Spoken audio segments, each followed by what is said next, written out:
दो अलग अलग पीढ़ी के नेता जो हैं वो हमारे साथ मौजूद हैं। मुझे लगता है कृपाशंकर जी बिल्कुल अपने को दूसरी पीढ़ी का मान नहीं रहे होंगे। वो कह रहे होंगे कि मैं तो नितेश से पहले की पीढ़ी का हूँ। उनको दूसरी पीढ़ी का। अच्छा, आप भी नहीं मानते हैं? चलिए, तो मेरे साथ दो नेता मौजूद हैं और ऐसे नेता जो किसी तारुफ के मोहताज नहीं है। मैं नितेश जी के साथ शुरुआत करूंगी। आप बेखौफ हैं, निडर हैं, वो सब तो ठीक है, लेकिन इतना भी क्या बेखौफ होना कि दूसरे धर्म के लोगों को आप खौफ में डाल दें? क्योंकि मेरा खून ही भगवा है और खून भगवा होने की वजह से वो निडर होना, बेखौफ होना, वो हमारे खून में होने की वजह से हमारे इस हिंदू राष्ट्र में अगर हम हमारे सनातन धर्म के बारे में, हिंदू धर्म के बारे में नहीं बोलेंगे तो कोई इस्लामाबाद पाकिस्तान में जाके तो बोल नहीं सकते। तो मुझे लगता है कि सही देश में सही भूमिका लेना ये बहुत ज़रूरी है। इसलिए हम हमेशा हम किसी और धर्म को नीचा नहीं दिखाते, मगर हम हमारे धर्म को जो कोई उसके तरफ गंदी नज़र से देखता है उसको उसकी सही जगह दिखाते। कुछ भी कहकर सही जगह दिखाते हैं, कुछ भी बोल देते हैं, चाहे किसी की भावना आहत क्यों ना होती हो। हिंदू धर्म और सनातन ये कब कहता है कि दूसरे का अपमान कर कर या दूसरे का दिल दुखाकर हमारा सनातन सच्चा तो है? दूसरे का धर्म हमारे धर्म के बेटी बहनों को लव जिहाद के नाम पे ख़त्म कर सकता है। दूसरे का धर्म अपना खुद का धर्म बढ़ाने के लिए हमारे ही मंदिरों के जगह पे मस्जिद बना सकता है। ये कौन सा अलग अलग नियम है? ठीक है, ये हमारे हिंदू राष्ट्र है, यहाँ सर्वधर्म समभाव चलता नहीं है। यहाँ पहले हिंदुओं का हित देखा जाता है और फिर बाद में दूसरों को गिना जाता है। ठीक है, नितेश जी ने हिंदुत्व की बात करी, हिंदुओं को आगे बढ़ाने की बात करी, सनातन को आगे बढ़ाने की बात करी, लेकिन कृपाशंकर जी कुछ अलग बात करते हैं और बात वो उत्तर भारतीयों की करते हैं, वो सबको साथ लेने की मराठी संस्कृति की करते हैं। कृपाशंकर जी, यहाँ हिंदुत्व आ गया, आप उसमें उस हिंदुत्व में एक और आगे बढ़ते हैं उत्तर भारतीयों के साथ, क्या कहेंगे? पहली बात शोभना जी, आपको नमस्कार और यहाँ उपस्थित नौजवान सभी हैं, कोई भी ऐसा दिखाई नहीं पड़ रहा है कि बुजुर्ग है। मैं सभी को प्रणाम करता हूँ। एक अंग्रेजी का वाक्य है, कंटिन्यूटी विथ चेंज, अतीत के नींव पर भविष्य का निर्माण। नितेश राणे जी ने जो बात कही, मैंने कहा ना, कंटिन्यूटी विथ चेंज। सनातन धर्म था, है और रहेगा, लेकिन उसके साथ साथ हमारा विकास जो है, विकास ही हमारी भारतीय जनता पार्टी का मूल मंत्र है। और आज महाराष्ट्र के मुख्यमंत्री आदरणीय देवेंद्र फडणवीस जी इतने युवा हैं कि नितेश राणे और देवेंद्र फडणवीस जी में जब देखें तो लगता नहीं कौन कितना युवा है। तो नितेश राणे जो बात कही, मैंने उसका एक लाइन में आपको बताया कि अतीत के नींव पर भविष्य का निर्माण। अगर हमारा धर्म नहीं होगा तो हमारा कर्म कैसा होगा? हमारा धर्म होना ही चाहिए। और हिंदुस्तान जो है, इसीलिए हिंदुस्तान है। इसलिए मैं आपके माध्यम से यही कहना चाहता हूँ कि जब जब हो धर्म की हानि, बाढ़ें असुर अधम अभिमानी। तो जब हमारी धर्म नहीं रहेगा तो हमारा कर्म कैसा होगा? इसलिए धार्मिक सबको होना चाहिए, लेकिन कोई अगर ये कहे कि मैं अपने धर्म के प्रति सब कुछ रखता हूं और दूसरा धर्म कुछ नहीं है, ऐसे लोगों के लिए नितेश राणे जी एक उदाहरण है। तो मतलब धर्म सिर्फ अपना आगे बढ़ाना है, दूसरों का धर्म नहीं? हम सिर्फ अपने धर्म पे विश्वास रखें, दूसरे धार्मिक होना, धार्मिक सबको होना चाहिए, धर्मांध नहीं होना चाहिए। ठीक है नितेश जी, युवा मंत्री, काम करने वाली छवि, बेबाकी की छवि, क्या ऐसा कुछ आप अपने इलाके के लोगों के लिए, महाराष्ट्र के लिए बतौर मंत्री आप अगर अपनी कोई उपलब्धि बताना चाहें तो? देखिए, मैं महाराष्ट्र में पोर्ट्स और फिशरीज, ये दो मंत्रालय मेरे पास है। जो हमारे कृपाशंकर जी ने कहा है कि धर्म के साथ विकास, इसलिए मेरी बात कहने के पहले थोड़ा एक आधा मिनट में उस पर कहूँगा कि ज़रूर विकास ज़रूरी है और विकास होना ही चाहिए। हमारा देश का, हमारा राज्य आगे बढ़ना ही चाहिए, मगर हम किसका विकास कर रहे हैं वो भी महत्वपूर्ण है। जो यहाँ रहते हैं, जो यहाँ की मिट्टी के हैं, उनका विकास होना चाहिए, ना कि कोई घुसपैठियाँ आके अगर इधर रहें मुंबई के हक का पानी और बिजली चुराए और उनका विकास करते बैठे तो फिर उसको विकास नहीं कहेंगे। एक दूसरा, आपने मेरे 2 डिपार्टमेंट के माध्यम से, हम मुंबई हो महाराष्ट्र हो, हमारे पास 877 किलोमीटर की पूरी कोस्ट लाइन है और वहाँ मछुआरों के बहुत प्रश्न हैं। वहाँ अभी पोर्ट्स के माध्यम से, बंदर के माध्यम से हम बहुत बड़े बड़े डिसीजन हमारे देवेंद्र फडणवीस जी के नेतृत्व के सरकार ने हम लोगों ने लेनी शुरुआत की है। हमारे सरकार की शिप बिल्डिंग की पॉलिसी है। हमारा एक ही ऐसा पहला महाराष्ट्र स्टेट है जहां हमने मछुआरों को किसान का दर्जा दिया है, जो अन्य कोई भी स्टेट में अभी तक देश ने दिया नहीं है।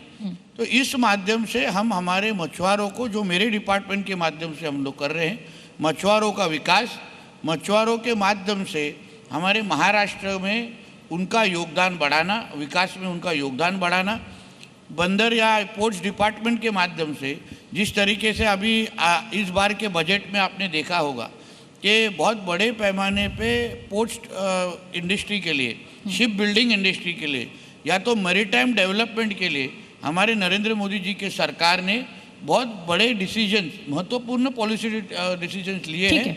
उसको महाराष्ट्र में ज़मीनी तौर पे इम्प्लीमेंट करना, ये हमारा काम शुरू है। जब इतने सारे काम आप गिना रहे हैं, इतनी सारी उपलब्धियां आप गिना रहे हैं, तो फिर आपको वोट पोलराइज करने की ज़रूरत क्यों पड़ रही है? क्यों आपको ये कहकर अपनी चुनावी सियासत को आगे बढ़ाना पड़ रहा है कि साहब दुकान पर सामान खरीदने से पहले ये पूछ लो कि उसका नाम क्या है?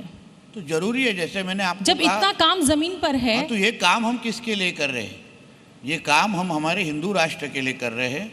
जो भी इधर रहता है, जैसे आपने शुरुआती में अपने चैनल के बारे में बात करते हुए कहा कि राष्ट्रवाद को मानने वाला चैनल है, राष्ट्रवादी चैनल है, तो इसलिए जो जो इस राष्ट्र को अपना राष्ट्र मानता है, जो जो ये तिरंगा को, हमारे झंडे को, ध्वज को अपना ध्वज मानता है, उसके लिए हम लोग ये सब विकास कर रहे हैं। मगर जो हमारे राष्ट्र की तरफ गंदी नज़र से देख रहा है, ना उसके लिए विकास होगा, ना उसके लिए हमारे राष्ट्र में जगह होगी।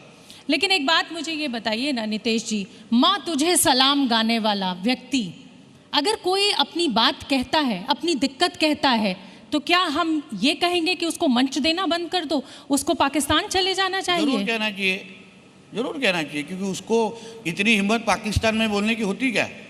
सारी हिम्मत, सारे एडवाइस सिर्फ हिंदू समाज और हिंदुस्तान में आके नहीं देना चाहिए। तो फिर तो सारी हिम्मत पाकिस्तान, इस्लामाबाद, कराची में करके दिखाओ ना। इतना ही आपको अगर यही तो हमारी लोकतंत्र की खूबसूरती है ना नितेश जी, कि हमें सब कुछ कहने की आजादी है, ये संविधान हमें आजादी देता है। इसलिए सहन करने की भी आदत रखनी चाहिए। कितने साल सहन करना चाहिए? मुझे इतना ही कहना है, सबको हमारे देश में रहने का अधिकार है, हम किसी, मगर इस देश को, जिसको भी इस्लाम राष्ट्र बनाना है ना, जिसको भी इधर जिहाद करना है, उसके खिलाफ, तो क्या नसीरुद्दीन शाह, हम बात करते हैं। नसीरुद्दीन शाह भी अब पाकिस्तान चले जाएं, AR रहमान भी पाकिस्तान चले जाएं, आप बता दीजिए और किस किस को चले जाना चाहिए? अगर उनको पाकिस्तान इतना ही पसंद है तो चले जाएंगे, तो कोई प्रॉब्लम नहीं, टिकट हम निकाल के देंगे। तो अब क्या हमारे पास बहुत ही अच्छे सिंगर्स हैं, तो कल उनकी जगह ले सकते हैं, एक्टर्स हैं तो उनकी जगह ले सकते हैं। तो क्या अब इस देश में अस्पताल में घुसने से पहले हमें डॉक्टर का नाम पूछ लेना चाहिए? क्या हमें अब प्लेन में, जहाज में उड़ने से पहले पायलट का नाम जान लेना चाहिए? आप यही सवाल कभी मोहम्मद अली रोड में जाके, बहरामपाड़ा में जाके, कभी जब ये रोज़ा शुरू होते हैं, तभी रात को जब उनके बड़े बड़े स्टॉल जब मोहम्मद अली रोड पे रखते हैं, तब उनको पूछना वहाँ जाके चाहिए, जी न्यूज़ के कोई रिपोर्टर ने, कि आप किसी काफिर से कुछ खरीदेंगे क्या? आपके इस्लाम में ऐसे लिखा है क्या? आपके कुरान में ऐसे कुछ लिखा है क्या? देश को बांटने वाला काम हो जाएगा ना, हिंदू राष्ट्र तो हम है नहीं। जो नियम वहाँ उनके माध्यम से हिंदुओं की तरफ लगता है, उसी के बारे में हम लोग बात करते हैं। अगर वो काफिरों के पास से अगर कुछ खरीद नहीं सकते, तो हम हमारे महाकुंभ में हिंदुओं को छोड़ के दूसरों को दुकान क्यों लगाने दें? तो आप घुसपैठियों का जिक्र कर रहे हैं, आपकी सरकार है, डबल इंजन की सरकार है, रोकिए ना, गिरफ्तार कीजिए ना, मत घुसने दीजिए ना। अच्छी तरह से रोक रहे हैं। आपके महाराष्ट्र के रिपोर्टर को पूछो ना, रोज कवर करते हैं स्टोरीज। इतने हमारी सरकार, देवेंद्र जी की सरकार आने के बाद काफी सारे घुसपैठियों को, बांग्लादेशी रोहिंग्या को यहाँ से भगाया है हम लोगों ने। ठीक है, कृपा शंकर जी, बात अभी बहुत आगे बढ़ेगी, आप बैठे हुए हैं और मैं आपसे भी जानना चाहती हूँ, क्या आप नीतीश के स्टाइल ऑफ राजनीति से सहमत हैं? मैं इसलिए पूछ रही हूँ क्योंकि आप दोनों नेता बीजेपी से आते हैं, अलग अलग पीढ़ियों से आते हैं। जिस तरीके की राजनीति, ये बांटने वाली राजनीति या ये हिंदू मुसलमान वाली राजनीति, हिंदुत्व के नाम पर समाज को अलग अलग करने वाली राजनीति, क्या इससे कृपाशंकर जी सहमत हैं? शोभना जी, 5 दिसंबर मेरे ख्याल से 2019 की बात है, जब देश के आदरणीय प्रधानमंत्री नरेंद्र मोदी जी के नेतृत्व में एक फैसला लिया गया कि आर्टिकल 370 अनुच्छेद 35A को हटाया जा रहा है। और देश के लौह पुरुष तो मैंने देखा नहीं था, सुना था सरदार वल्लभ भाई पटेल को, लेकिन हमने भी देखा उस दिन लौह पुरुष के रूप में देश के आदरणीय गृह मंत्री अमित भाई शाह ने कहा कि आज से आर्टिकल 370-35 अनुच्छेद हटाया जा रहा है। उसका विरोध करने वाले जो लोग हैं, मैं कह सकता हूं आपके सामने, लोगों के सामने, कि वो हिंदुस्तानी नहीं हो सकते हैं। जिन लोगों ने आर्टिकल 370 हटाने का विरोध किया, और यही विषय था जो नीतीश राणे, मैंने कहा ना कि जो कह रहे हैं, हिंदुस्तान में रह करके हिंदुस्तान के खिलाफ, लोकतंत्र के खिलाफ अगर कोई अपनी बात करता है, अपने जहन में लाता है, क्यों एक डॉक्टर बैठ करके MBBS डॉक्टरों को आतंकवादी दिशा की तरफ लेके जाता है? एक डॉक्टर, पढ़ा लिखा डॉक्टर, एक यूनिवर्सिटी, क्यों ऐसा होता है? इस देश में रहना है तो हिंदुस्तान के लोकतंत्र के साथ चलना है, और हिंदुस्तान की जो हमारी सनातन धर्म है, हमारा धर्म किसी को बांटने की बात नहीं करता, ठीक है, लेकिन हिंदुस्तान में रहने के बाद हिंदुस्तानी बनकर रहना चाहिए, ये हमारा विचार है। मतलब हिंदुस्तानी बनकर रहना है, हिंदू बन के तो नहीं रहना है ना? क्यों नीतीश जी? हिंदू बन के ही रहना है, ये हिंदुस्तान मतलब हिंदुओं का ही है। मुसलमान भी हिंदू बन के रहे, जो क्रिश्चियन भी हिंदू बन के रहे, सिख भी हिंदू बन के रहे। देखिए ना, देखिए आपको थोड़ा कंफ्यूजन इधर हो रहा है। जो राष्ट्रभक्त है, जो राष्ट्रभक्त मुसलमान है, वो हमारे साथ है। जो जिहाद करने वाले मुसलमान है, हमको उनको देश में रखना नहीं है, बहुत क्लियर है। आप सभी मुसलमानों को साथ में रख के अगर उसमें रखना है तो फिर वो आपकी गलती है, हमारी नहीं है। हम सिर्फ इतना ही बोल रहे हैं, राष्ट्रभक्त मुसलमान हमारे साथ में, जिनको ये देश अपना देश मानते हैं, जो हमारे साथ हमारे सब त्यौहार मनाते हैं, उनको सर हमको कुछ तकलीफ नहीं है। मगर जो हमारे त्यौहार जब शुरू होते हैं, हमारी गणेश चतुर्थी हो, हमारी छठ पूजा हो, वहाँ जो पत्थर मारते हैं, चप्पल मारते हैं, उनको हम इस देश में नहीं रखेंगे। ठीक है, बेबाकी के साथ आप हिंदुओं की बात करते हैं, आप मुसलमानों की भी, आपने देशभक्त मुसलमानों का जिक्र यहाँ पर किया, लेकिन UGC के नाम पर आप शांत दिखे, कोई बयान नीतीश राणे का नहीं आया, क्या वजह है? ऐसा नहीं है, हर चीज़ के ऊपर भूमिका लेना, अभी वो जब भी सही वक्त आएगा उसमें सही भूमिका लेंगे। सारे न्यूज़ आपको एक साथ में हम क्यों दें? लेकिन क्या जातियों के नाम पर बंटना इस देश को कमज़ोर नहीं करेगा?